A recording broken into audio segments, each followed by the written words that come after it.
안녕하십니까, 이산입니다. 이제 입춘이 지났습니다. 설립자의 봄춘자입니다. 봄이 섰다 이런 뜻인데 이것은 봄의 시작이다 이런 뜻입니다. 비단 봄의 시작뿐만 아니라 한 해 출발에도 해당이 됩니다.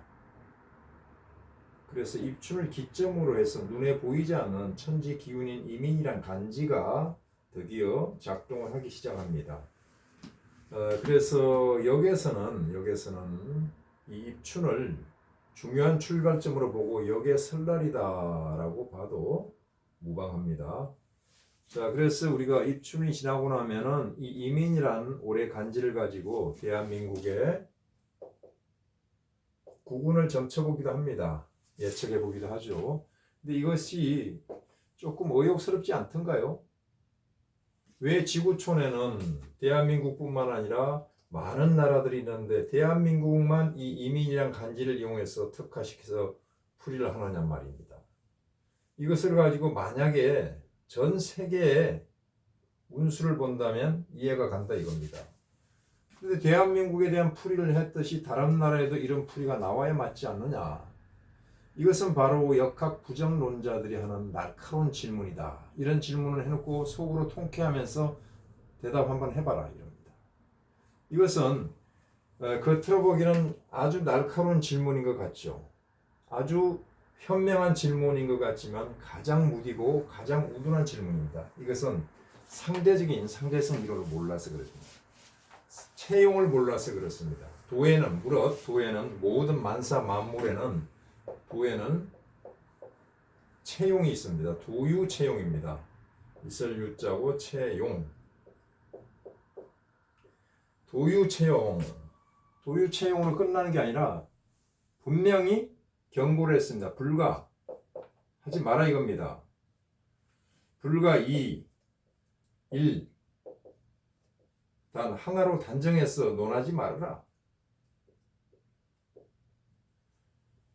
불가 2 일단 논냐. 불가 집일이란 뜻이 불가 집 고집 부리지 마라. 한 가지에 불가 집일 한 가지에 집착해서 고집하는 불가하다. 그러니까 사주라는 거 지금 이민이라는 하나를 가지고 활간을 못하는 겁니다. 채용을 구분을 못하는 겁니다. 이것은 바로 그 질문 운물 안에 개구리와 같은 질문입니다. 운물 안에 개구리와 같은 질문입니다. 이것은 즉 다른 말로 이런 말과 같습니다. 왜 사주가 같은데 같은 사람이 다르게 사느냐 이런 뜻이죠. 사주가 있습니다. 10명이 있으면 10명마다 다 다른 삶을 살고 있어요. 그러면 사주가 맞지 않지 않나. 그래서 사주 무용론이 나오는 거죠. 사주 부정론이 나오는 겁니다. 이런 질문이 아까도 말했지만 굉장히 통쾌하고 예리한 질문 같지만 가장 무디고 우둔한 질문입니다. 도를 몰라서 그래. 도는 채용이 있다고 그래. 채용. 자, 사주가 채라면 이름은 용이다. 그런 설명을 하고 제가 이름에 대해서 이 채용론을 모르는 사람은 이름이 그렇게 중요하면 당신이 이름 고쳐가지고 대통령 해먹지 왜 그러고 있냐. 이런 얘기를 무지한 질문을 했다 이겁니다. 이것은 채용을 모르기 때문에 그렇다 이거죠. 채는 뭐냐면 사주입니다. 사주. 명주가 하늘로부터 받은 기운입니다. 이것은 용은 뭐냐면 환경입니다. 환경 요인에 의해서 그 삶이 각각 다양하게 각양각색으로 나타난다 이겁니다. 환경의 가장 중요한 건 뭡니까? 지역이잖아요. 어느 지역에서 태어났나 이게 굉장히 중요하잖아요. 그 다음에 조상의 DNA입니다. 이거 반드시 작동을 하잖아요. 그 중에서 어떤 부모를 만났을 것이냐, 형제를 어떤 분을 만났을 것이냐, 또 자라서는 결혼해서 어떤 배우자를 만나고 또 이름을 어떻게 사용할 것이냐에 따라서 환경적인 변화가 나오잖아요. 그래서 각양각색으로 삽니다. 자, 그렇다면 2차 또 그냥 날카로운 질문이 들어옵니다. 환경이 그렇게 중요하면 환경만 보지 왜 사주를 보느냐. 이제 사주 무용론이 드디어 나왔죠. 사주 불신론이. 이것 역시 마찬가지입니다. 아직까지도 채용을 모른다는 거죠. 상대성 이론을 모른다는 겁니다. 자, 사람마다 환경에 따라서 각양각색으로 살아가지만은 사주에서 나타난 보이지 않는 기 에너지, 운명의 궤적은 대동소이하다 이겁니다. 그렇다면은 그렇다면 우리는 사주를 풀 때 한 사람의 환경을 정확히 파악하고 설정을 해야 됩니다. 이 설정이 뭡니까? 세팅을 잘해야 된다 그죠. 무대뽀로 사주를 푸는 게 아니다 이겁니다. 이 설정을 잘 해야만이 그 사람에 맞게 특화된 사주를 풀어낼 수 있다 이겁니다. 그렇다면 이민을 가지고요. 이민을 가지고 우리는 구군을 예측해 볼 수가 있죠. 왜? 한국은 한국에 맞게 설정을 잘 하면 되고 중국은 중국에 맞게 설정을 잘 하면 됩니다. 자, 이민을 가지고 뭐라고 합니까? 금은 호랑이, 그거 아니고 북방의 호랑이, 호랑이라는 이 짐승 명칭이 나오면 벌써 풀이는 땡입니다. 이게 왜 호랑이입니까? 에너지지. 에너지를 봐야 된다 이겁니다. 인목에서 혜택하고 변화하는 그 에너지를 안 보고 왜 호랑이를 봅니까? 무섭다고 그럽니다. 금은 호랑이다. 자, 이렇게 보는 게 아니고 기를 봐야 돼. 기를 보고 이를 파악하자 이겁니다. 자, 임은 뭡니까? 큰 물이잖아요. 큰 물. 그냥 큰 물인데 큰 물은 어떤 기능을 가지고 있습니까? 바다잖아요. 바다. 강물이잖아요. 댐이잖아요. 큰 물은 가만히 있는 게 아니라 변화합니다. 변화가 크게 일어나면 이게 경랑이 일어납니다. 경랑은 뭡니까? 격동을 뜻합니다. 이 경랑이 거세게 일어나면 뭡니까?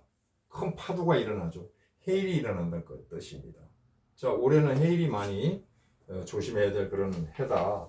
특히 뱃일을 하는 사람 이런 사람 파도를 조심해야겠다. 그 다음에 큰 물이니까 홍수가 날 가능성이 높죠.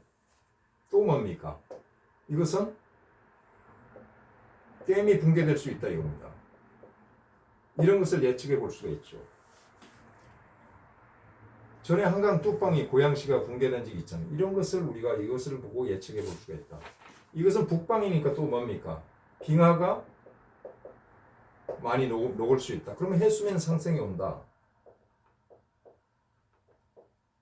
이것은 뭐 과학적으로 지금 나와 있습니다. 올해 더 그게 심한 것은 뭐냐? 인오술입니다. 인오술은 화입니다. 화의 생지니까 이때부터 화가 생기기 시작해서 북방의 얼음을 빙하를 녹이기 시작한다. 이렇게 시작되는 거죠. 그 다음에 이음 수죠. 수는 뭡니까? 수는 어둠입니다. 어둠이니까 뭡니까? 어둠의 자식들이 움직이죠. 즉 흑사입니다. 흑사에. 흑사에는 이 좋지 못한 세력들이 움직일 것이다. 이것은 뭡니까? 많은 사람들이 뒤통수를 맞을 수 있다 이런 거죠. 이런 전반적인 일들을 쭉 볼 수가 있는 겁니다. 그럼 인은 뭐예요? 인은 우리가 호랑이라고 봐버리면 땡이라고 그랬잖아요. 인을 알려면 반드시 이 기 흐름을 알아야 됩니다. 자축인이죠. 묘, 진, 사, 오, 미, 신, 유, 술, 해 이렇게 볼 수가 있다. 자, 긴 세월, 가을에 뚝 떨어졌다가 어둠 속에서 긴 터널을 거치고 드디어 여기서 터닝 포인트 지점을 거쳐서 인이 왔습니다. 상승 기운이잖아요. 이건 뭡니까? 초봄이죠. 초봄. 봄은 뭡니까? 톡톡 튀죠. 스프링처럼. 그래 활기가 있죠. 활기차다. 생기가 있다. 새로운 일이 시작된다. 그래서 변화가 있다. 변혁이 있다. 전반적으로 우리나라도 그렇고 사회적으로 세계적으로 이런 일이 일어난다 이겁니다. 자, 그런데 이는 뭡니까? 초봄. 초봄은 뭡니까? 아직 춥습니다. 추운데 이렇게 활발하게 움직이면 어떻게 돼요? 그것을 철부지라고 합니다. 철부지. 철부지는 누굽니까? 이 정치인들이 철부지입니다. 지금 서로 자리 차지하려고 막 난리가 나는데 이것들 다 철부지예요. 왜 철부지냐? 이 천지 기운의 흐름을 모르는 것은 철부지다. 마치 자기들이 현대 과학이나 학문 공부를 해가지고 다 아는 것처럼 하는데 정말 중요한 걸 빼놓고 모르고 있잖아요. 철이 어떻게 흘러가는지 모르고 있습니다. 철부지 지수라고 국민을 힘들게 하고 있어요. 변화와 변혁이 많은데 즉 올라가니까 긍정적이고 상승적인 상승적인 그런 변화는 있다. 그러나 때가 아직 이러니까 너무 설치지 말고 정치인들이 잘 합쳐서 국민들을 섬기면서 정치를 해 나가야죠. 지금 그렇지가 않은 상황이잖아요. 철부지들이 다 설치입니다. 누가 돼도 마찬가지입니다. 자, 이렇게 한 해를 볼 수가 있고 또 이것을 합쳐서 볼 수가 있습니다. 자, 그렇다면 우리 대한민국 국운을 볼 때 우리는 간목이다 해가지고 간목을 충하는 경년이 오게 되면 굉장히 안 좋게 보죠. 이것을 끝에 공자 들어간 해입니다. 1910년도 경술년, 경술국치 나라 잃었죠. 1920년도 뭡니까? 경신천변 간도지방에서 많은 민간인들이 학살당했습니다. 쭉 이런 게 나오는데 1950년도는 뭡니까? 경인년인데 민족의 비극인 6.25 사변이 나가지고 많이 희생이 됐죠. 쭉 20에다가 또 60을 더 60갑자가 들어와 1980년도 뭡니까? 경신천변에 한 번 더 있었습니다. 이 바로 광주 사태입니다. 경신이 들어왔죠. 그 경신이. 자, 경금이 들어올 때는 반드시 이런 일이 나타납니다. 안 좋은 일이 나타나요. 자, 50년이 지나서 또 경인년에 뭡니까? 연평도 포격이 있었습니다. 전쟁 날 뻔했는데 지나갔죠. 그 다 이유가 있습니다. 그렇다면 이 간목을 어디다 배치시키냐? 여기다 배치시켜야죠. 땅으로 내려오면 인이고 하늘로 올라오면 갑입니다. 여기가 을이죠. 여기가 병이죠. 여기는 정이죠. 무와 기는 중궁으로 들어가야 됩니다. 여기는 경이죠. 신이죠.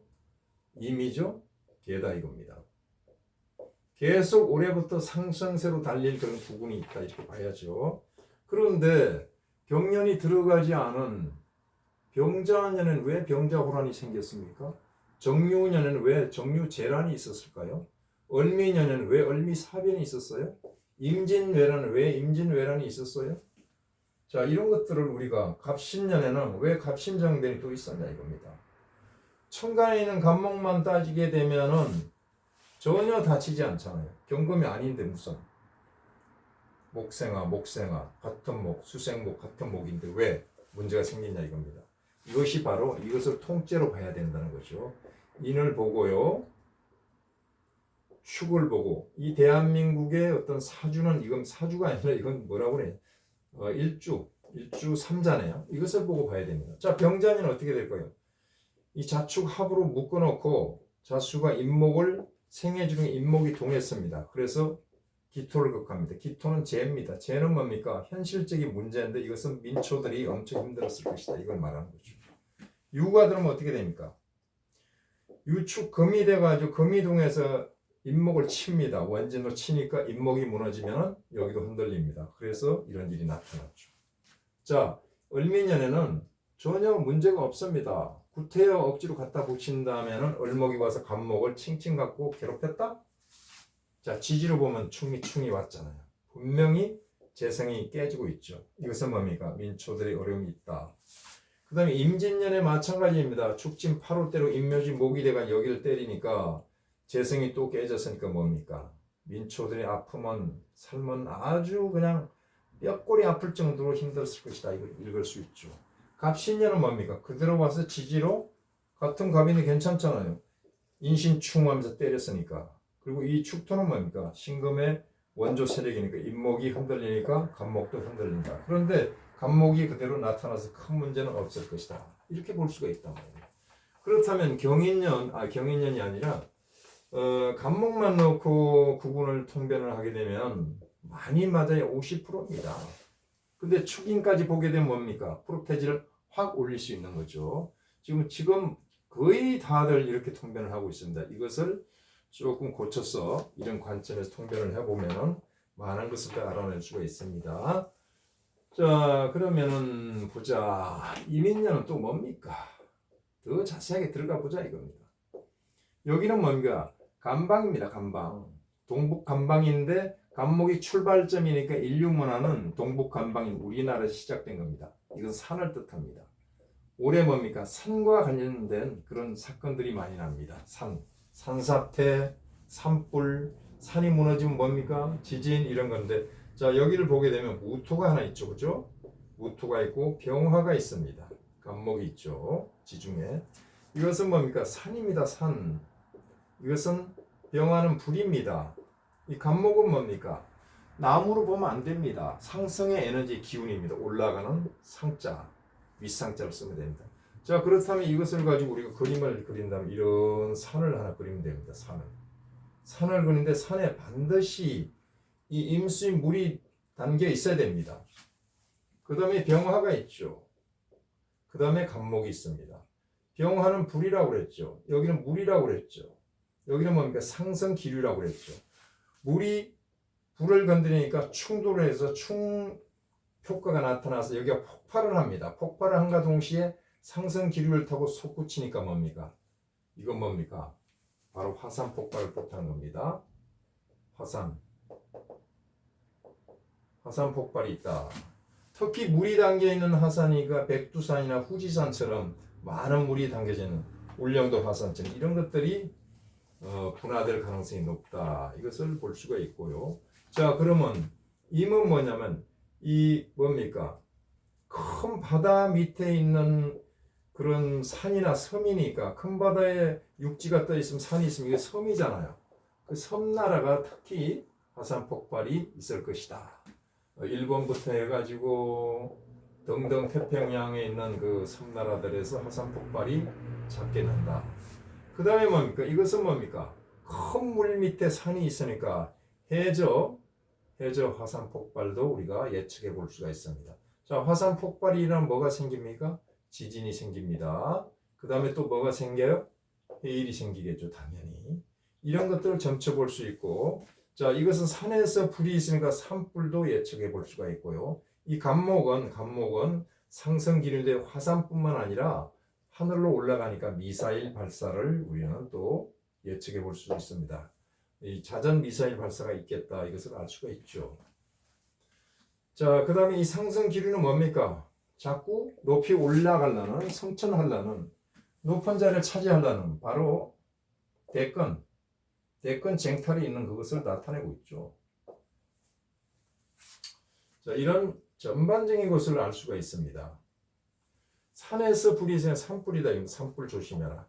그래서 큰 선생님께서 이런 그 개성을 보시더라고요. 자, 이것은 가벌병정 순서대로 보게 되면 여기 9가 나오고, 여기는 자축이면 순서대로 하면 3이 나옵니다. 이것을 8개니까 8로 나오면 1이 떨어지죠. 여기는 3을 그대로 채용하니까 천하 동인계가 나왔습니다. 하늘날에 횃불을 밝히고 문화 밝히고 사람들이 모여서 모의를 하고 좋은 일을 도모하는 상입니다만은, 이것을 제가 보게 되면 하늘 밑에 불이 막 번지니까 이게 뭡니까? 산불이죠. 맨 먼저. 또 불은 뭡니까? 폭격입니다. 폭격이니까 전쟁을 예측할 수가 있다. 이런 것들입니다. 그럼 전쟁이 어디 있을까? 주로 물이니까 이건 북방이죠. 북방이니까 러시아. 또 물이니까 뭡니까? 바닷가에 있는 섬나라, 대만, 이런 것을 알 수가 있다. 자, 여기까지 보고 구분을 우리가 하나하나 이렇게 짚어봤는데, 이게 뭐 그냥 소설이다 봐주시기 바랍니다. 그래서 제가 시로 정리해봤습니다. 이민년의 세운을 보는 노래다, 이런 건데요. 이민운수 지지성용. 이민의 운수를 보게 되면은 용이 성천한 것을 알게 될 것이다. 충천본지 격동지사. 충천, 하늘을 찌르고 올라갔으니까 뭡니까? 하늘의 낙뢰나 이런 것도 자연재해가 많을 것입니다. 그 다음에 하늘을 찔렀으니까 미사일 발사죠. 미사일. 그 다음에 화산 폭발이다 그랬잖아요, 아까.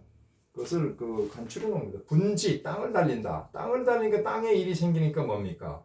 지진이 나고 해일 같은 이런 많은 산사태나 이런 것이 자연재해가 많이 나타나겠구나. 그래서 격동지사, 이런 자연적인 문제뿐만 아니라 사회 현상에서도 격동의 한 해가 될 것이다. 이것을 예측해서 시로서 간추려 볼 수 있다 이겁니다. 마치 춘절모강 간목산행, 마치 봄에 나무가 왕한데 간목이 당령한 것과 같구나.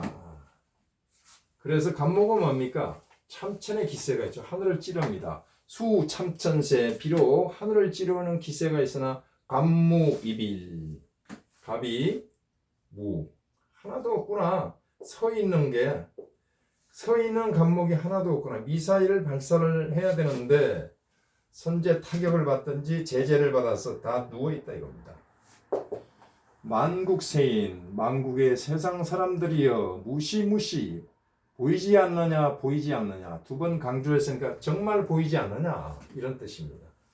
그래서 저기 대통령이 누가 될지까지 제가 엄비시켜놨는데 그것은 나중에 통변하기로 하고 오늘 이것을 마치고 다음에 시를 하나 더 놓고 경인년과 이민년을 또 좀 더 자세하게 보겠습니다. 감사합니다.